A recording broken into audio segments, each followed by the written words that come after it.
Hi friends, எல்லோரும் எப்படி இருக்கீங்க? நல்லா இருப்பீங்க. நானும் நல்லா இருக்கிறேன். அப்புறம் வந்து இன்றைக்கி நான் என்ன பண்ண போகிறேன்னா, கொண்டக்கடலை வச்சு கடலைக்கறி பண்ண போகிறேன். சன்னான்னு சொல்லுவாங்க பார்த்தீங்களா, வெள்ளை கொண்டக்கடலைங்க. வெள்ளை கொண்டக்கடலை ஒரு 300 கிராம் எடுத்து ஊற வச்சுருக்கிறேன். நீங்கள் இப்போ காலையில் வைக்கணுன்னா நைட்டு ஊற வச்சுருங்க. சாயங்காலம் ஈவினிங் வைக்கணுன்னா காலையில் ஊற வச்சுருங்க.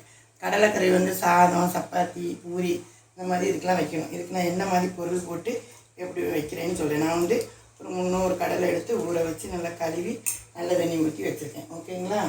அதுக்கு தேவையான பொருள் வந்து ஒரு அரை மூடி தேங்காய் பொடிச்சா நறுக்கி வச்சுருக்கேன். அரை மூடி தேங்காய்.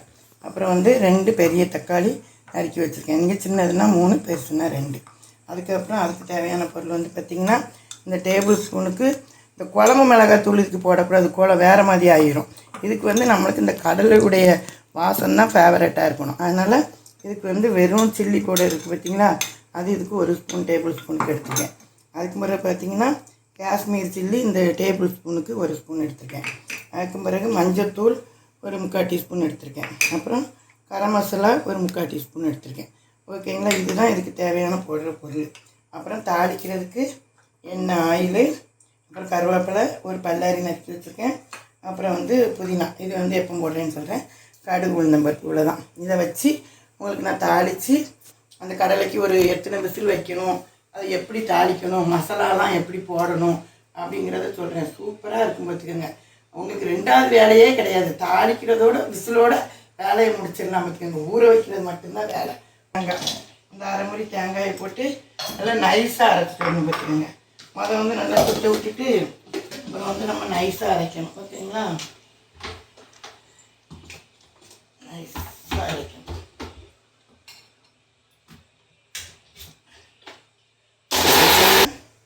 ஆன் பண்ணிக்கணும். ஓகேங்களா? அடுப்பு ஆன் பண்ணிவிட்டு நம்ம தாளிப்பு போடுவோம். தாளிப்பு ஒன்று தான் பார்த்துக்கோங்க இதுக்கு வேலை. ஓகேங்களா? தாளிப்பு மட்டும்தான் இதுக்கு வந்து வேலை, வேறு எந்த வேலையும் கிடையாது. எப்படி தாளிக்கணும்? இது வந்து புதினா இலை பார்த்துக்கங்க. இது வந்து கொத்தமல்லி இலை பார்த்துக்கோங்க. சரிங்களா? புதினா கிடையாது, கொத்தமல்லி இலை. ஓகே, கொத்தமல்லி இலை அதை போடுறதுக்கு தூவை எடுத்து வச்சுக்கோங்க. புதினான்னு சொல்லிட்டேன், கொத்தமல்லி இலை. அப்புறம் வந்து எண்ணெய் ஊற்றிக்கலாம். ஒரு 2 ஸ்பூனு. ரொம்ப இதுக்கு எண்ணெய் தேவையில்லை, ஒரு 2 ஸ்பூன் ஊற்றிக்கலாம். ஓகேங்களா?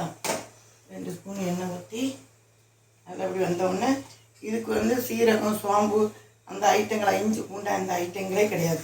நான் எடுத்து வச்சுருக்கேன் பார்த்திங்களா. இதுக்கு மெயினாக நமக்கு இதனுடைய வாசம் தான் சாப்பிடும்போது வரணும். அதனால் அதுக்கு இதுதான் நமக்கு வந்து மசாலா. ஓகேங்களா? இப்போ வந்து சிம்மில் வச்சுக்கோங்க. வச்சுக்கிட்டு கடுகு, அப்புறம் வந்து கடுகு போட்டோன்னா நம்ம என்ன பண்ணுவோம், எப்போமோ இதுக்கு இந்த மிளகாத்தெல்லாம் போட தேவை கிடையாது. கடுகு வெட்டோன்னே சிம்மில் வச்சுட்டு நம்ம ஹைலைட்டு கடுகு வச்சுட்டு கருவேப்பிலை, அப்புறம் வந்து அடுப்பை ஏற்றிக்கிட்டு நம்ம இந்த ஒரு வெங்காயம் வெட்டி வச்சுருந்தோம் பார்த்தீங்களா, அந்த வெங்காயம் போட்டு நல்லா வதக்கிட்டு நம்ம வந்து மசாலா போடணும். இப்போ வெங்காயம் வந்து இந்த ஒரு கண்ணாடி பதத்துக்கு வந்துடும் பார்த்தீங்களா. அப்படி என்ன பண்ணி இந்த கண்ணாடி பதத்துக்கு வரும்போதே நம்ம ஒவ்வொரு மசாலாவாக போட ஆரம்பிச்சிடணும். நான் என்னென்ன போடுறேன் அப்படின்ட்டு சொல்கிறேன். இப்போ வந்து நம்ம வந்து ஃபஸ்ட்டு மஞ்சத்தூள் போடணும். ஓகேங்களா? சிம்மில் வச்சுக்கோங்க அடுப்பை. மஞ்சத்தூள், அதுக்கு பிறகு காஷ்மீர் வத்தல் வச்சுருக்கோம் பார்த்தீங்களா, அந்த காஷ்மீர் வத்தல் போட்டுருங்க.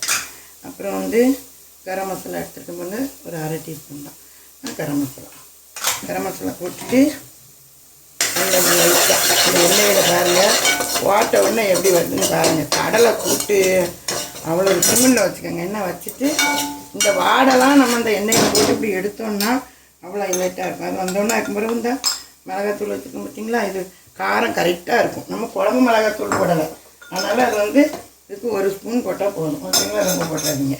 போட்டு அதையும் போட்டு நல்லா இந்த எண்ணெயில் இந்த மாதிரி எண்ணெயில் ஒரு கரைஞ்ச மாதிரி வரத பார்த்தீங்களா. இந்த மாதிரி நீங்கள் மசாலாக்கள்லாம் போட்டு எந்த மாதிரி வச்சாலும் அவ்வளோ ருசியாக இருக்கும் பார்த்துக்கோங்க. இதுதான் இதில் உள்ள ஹைலைட்டு. பாருங்க, இப்படி எண்ணெயில் போட்டு இது பண்ணிவிட்டு இப்போ நம்ம இது பண்ணின பாருங்கள், எண்ணெயில் நல்லா இப்படி போட்டு மிக்ஸ் பண்ணிட்டோமா, அங்கே பாருங்கள் அது அடி பிடிக்காமல் பாருங்கள் எப்படி வருதுங்க. இந்த மாதிரி பண்ணும்போது இந்த வாடை மசாலா வாடை வத்தல் எல்லாம் வாசனை வந்துடும் பார்த்துக்கோங்க.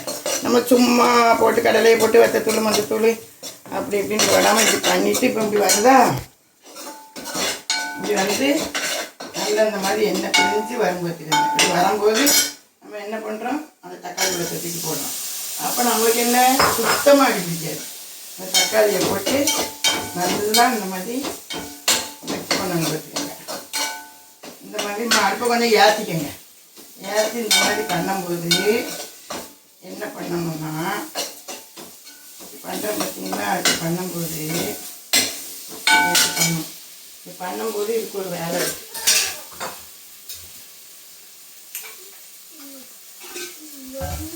தக்காளியை போட்டு இப்படி பண்ணும்போது நம்ம இப்படி கொஞ்சம் ஒரு அரை ஒரு காட்டம்லாம் தண்ணி இப்படி ஊற்றணும் பார்த்துக்கோங்க. இப்படி ஊற்றிட்டு அதை வந்து நல்லா இந்த மாதிரி தக்காளி அந்த மசாலாவோடு போட்டு நம்ம இப்போ அந்த நீங்கள் அந்த தண்ணி ஊற்றலன்னு வச்சுக்கோங்க, அது பிடிக்க ஆரம்பிச்சிடும். நீங்கள் போட்டு நல்லா பண்ணணும். ஏற்றி வச்சு இதை நான் எப்படி பண்ணுறேன் அப்படிங்கிறத மட்டும் பாருங்கள். எப்போ தேங்காய் போடுறேன், இது எப்படி வருது அப்படிங்கிறது. ஒரு அரை கிளாஸ் தண்ணின்னு வச்சுக்கோங்களேன், ஒரு குட்டி கிளாஸ்க்கு அப்படி ஊற்றிட்டு அது நல்ல தக்காளியோட கலந்து நல்லா மேட்ச். ஹைலைட்னா இந்த மாதிரி தக்காளி வந்து நமக்கு துண்டு துண்டாக கிடக்கெல்லாம் அவசியம் இல்லை. இந்த மாதிரி பாருங்கள், அந்த மசாலாவோடு போட்டு இப்படி மேட்ச் பண்ணிடணும் வச்சுக்கோங்க. இந்த கடலைக்கறி அவ்வளோ டேஸ்ட்டாக இருக்கும், சாதத்துக்கு சப்பாத்தி எல்லாத்துக்கும். இப்போ பாருங்கள், நல்லா இப்படி வச்சு தண்ணி ஒரு டம்ளர் ஊற்றணும் பார்த்தீங்களா, மசாலாவை எண்ணெயில் வதக்கணும் பார்த்தீங்களா, அப்படி போட்டு நல்லா இப்படி பண்ணிவிட்டு இப்போ நம்ம அடுத்தது என்ன பண்ணுறோம்னா கீழே வச்சுருங்க. வச்சுட்டு நல்லா அதை இது பண்ணிடணும் பார்த்தீங்களா, தக்காளி அந்த தக்காளியில் வந்து நல்லா மிக்ஸ் ஆகிடும். இப்படி ஆகிட்டு கிடக்குறது. இப்போ வந்து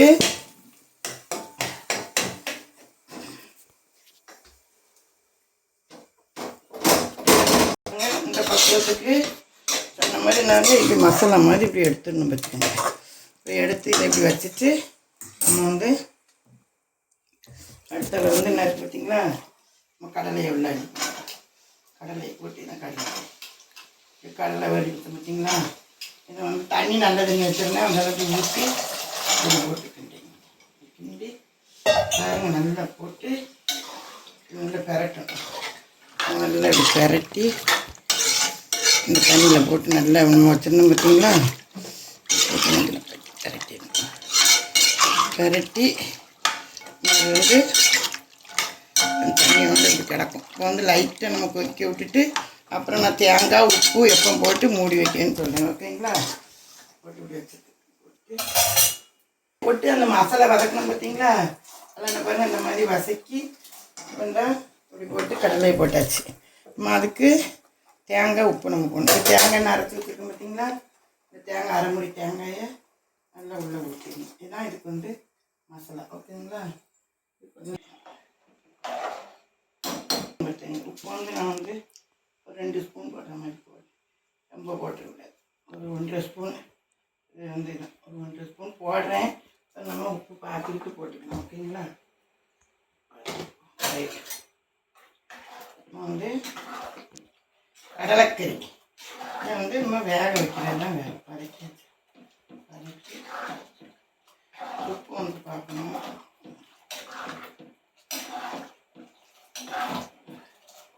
தண்ணி எவ்வளோ ஊற்றணும், ஊற்றி எத்தனை உப்பு வைக்கணும் அப்படின்னு ஓகேங்களா.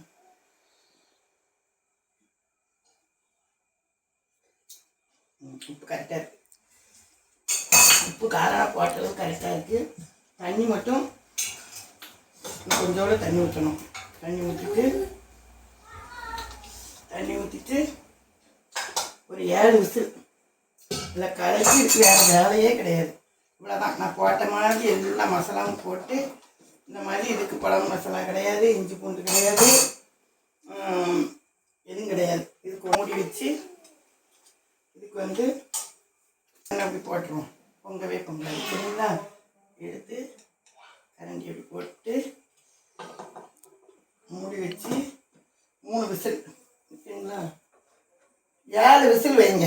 ஓகே, விசில் போட்டு ஒரு 7 விசில் வச்சுட்டு நான் எப்படி இருக்குது கடலைக்கறி அப்படிங்கிறத காமிக்கேன். அதுக்கு முறை இறக்கி லாஸ்ட்டில் என்ன போடணுங்கிறதையும் உங்களுக்கு காமிக்கிறேன். ஓகேங்களா? நினச்சிட்டு 5 7 8 விசில் வச்சேன் பார்த்துக்கோங்க.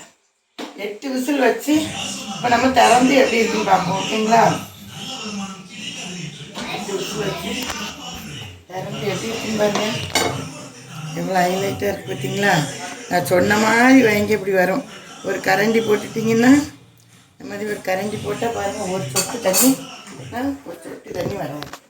இந்த மாதிரி எடுத்துட்டு ஹைலைட்டாக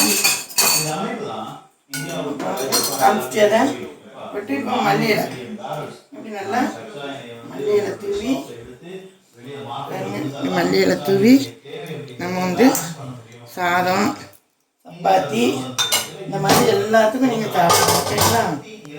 அது எல்லாத்துக்கும் எப்படி இருக்கு பாருங்க, கலக்கி பாருங்க எப்படி இருக்குது பார்த்தீங்களா?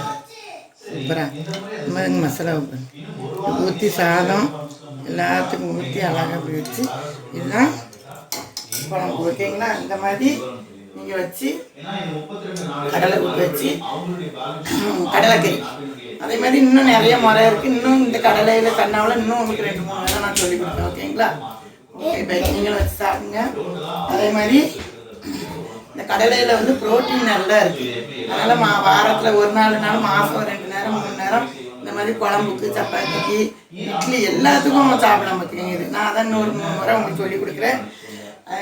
ஓகேயா? அப்புறம் வந்து என் சேனலுக்கு ஷேர் பண்ணுங்கள், லைக் பண்ணுங்கள், சப்ஸ்கிரைப் பண்ணுங்கள். Okay, thank you, by.